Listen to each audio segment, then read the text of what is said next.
A lot of people today think of the American Revolution in broad strokes as being, these rugged, hardy American frontiersmen clad in buckskin hunting shirts with their long rifles, sniping off British officers at hundreds of yards. And they view the British as being these stodgy redcoats who are traipsing in rigid lines across open fields, just waiting to be shot at. When you start to look at the facts, you realize that there's not a ton of truth to a lot of it. Sure, the British did adhere more to European-style martial strategies at that time, but they also learned from the kind of warfare that was occurring in North America. There's a lot of tension simmering in the decade leading up to 1775. But one of the critical moments in the powder keg that finally explodes in revolution happens in September of 1774.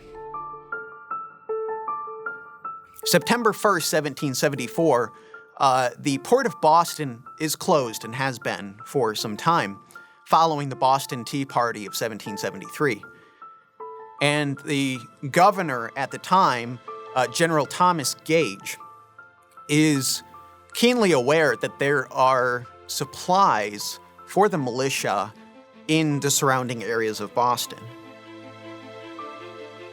So in September of 1774, General Gage sends troops into Charlestown, what's now Somerville, and they go to take the powder out of the Charlestown powder house.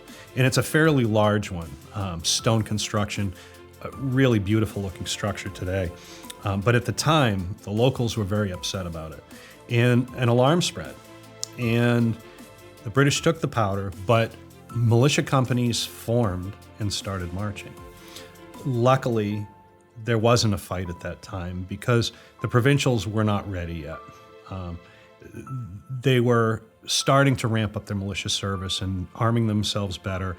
Towns had been voting right at that same time period to up their stock of ammunition and guns, but they weren't at a point where they were going to be equipped and prepared enough to fight the British Army. So it ends up fizzling out for the most part. However, what it becomes is a test, in a way, for what would happen later, because an alarm was spread and troops marched.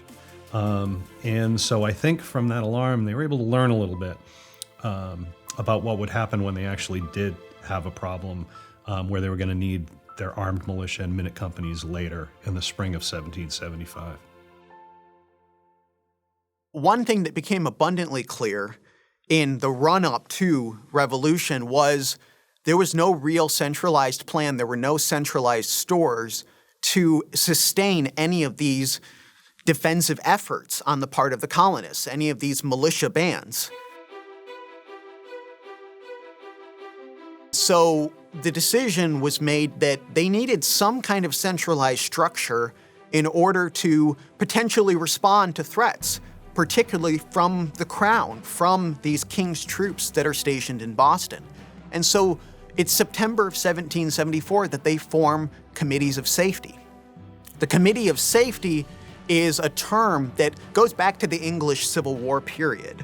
And it basically is a centralized command structure that allows for some of these militia units and some of these towns to start aggregating supplies.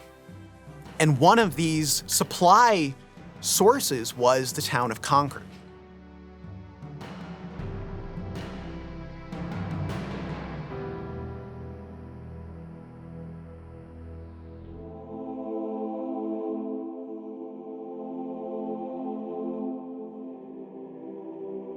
So as the build-up to war progresses, you can see a lot of towns buying a stock of arms. So they would go out and buy chests of arms so that they could issue them out or loan them to people in the town that couldn't afford or procure a gun. We don't know what types of arms these are. They may have been leftover captured French guns. More than likely they are. But you also see a lot more ramping up of people building guns and taking old parts and building them into guns. There's a guy from Concord, Joseph Lee, who mentions in his diary that he takes an old barrel he had in the house and he brings it up to Acton and drops it off with Isaac Davis, who is the commander of Acton's Minute Company, and he's also a gunsmith. So you can see these locals pulling the gun parts together that they have, sending them to people who can build arms out of them so that they can be used. A lot of what happened back then in terms of the revolution and in terms of daily life centered upon firearms. They needed guns for hunting. They needed guns for personal defense. They needed guns for the defense of their towns. Firearms were a central aspect of colonial living and then of early American living. In Concord, there was a man named James Barrett who took a leading role in the Concord Committee of Safety to start gathering all of the supplies that would be needed by militiamen in the field for potentially an extended time. And these are all of the logistical things that people rarely think about even today. I mean, we're talking canteens, we're talking about tents, we're talking about food, cartridge boxes, because, at this time, a lot of militiamen are still using loose powder and ball. They're using powder horns. They're not using paper cartridges. This was a push that many militia companies and many committees of safety were starting to try to push was, hey, let's start using paper cartridges because this is a lot easier, a lot faster for us to load. And so Thomas Gage in Boston knows that these are happening, these events are happening, that these supplies are being gathered. And in late 1774 and early 1775, you start seeing more expeditions going out into the surrounding countryside in Boston. And they're finding these supplies. They're destroying them. They're throwing musket balls in ponds. They're dumping powder into rivers. And there's outrage, there's uproar about this. There's even a few standoffs. There's one particular instance where one of these British patrols is met at a bridge, and on the other side is this mob of angry colonists, and they're ready to fight. And there's a little bit of tense negotiation between them, and the agreement is reached that the British will be allowed to cross over the bridge, march 100 paces, and then turn around and go back to Boston. And that's exactly what they do. April of 1775 is a little different. General Gage decides, with some pressure from England, that he's going to send an expedition to Concord and destroy all these stores. And he realizes, he knows in advance that it could go bad. But then he seems to decide that the country people aren't really going to be smart enough or well organized enough to be able to deal with this. So they make their march on the night of April 18th. The only thing is that the provincials have been watching them. There was a slew of people who were specifically watching the British in Boston and every move they were making. So they knew well in advance. There was a patrol that was sent out, and around 8 o'clock at night, that patrol is seen on the 18th. And reports start to filter out.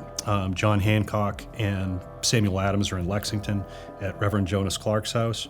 And at 9 o'clock at night, they received a note from Elbridge Gerry, who was in Menotomy, which is now the town of Arlington, stating that this is it, it's happening. And Hancock writes back, "We ought to be serious. I'm going to send word to Concord and let them know." This is at 9 o'clock at night on the 18th. The British haven't even left Boston yet.